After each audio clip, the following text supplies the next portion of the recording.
tahan teiega midagi jagada. Mul oli täna klient, kes käis minu juures viimati 3 aastat tagasi ja me tegime talle ühe seansi.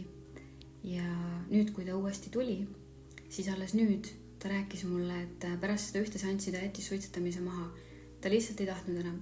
Ehk siis tänaseks ta ei ole praktiliselt 3 aastat ühtegi suitsu teinud ja ma ei teadnud sellest ennem. Ma sain sellest alles nüüd teada, kui ta mulle rääkis.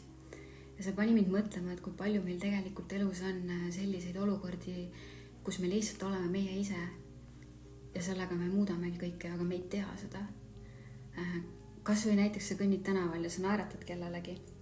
Ja võib-olla sinu naeratus avab temas midagi, võib-olla sinu pilk aktiveerib temas midagi, võib-olla sa oled esimene inimene terve nädala jooksul, kes üldse temaga lahke on.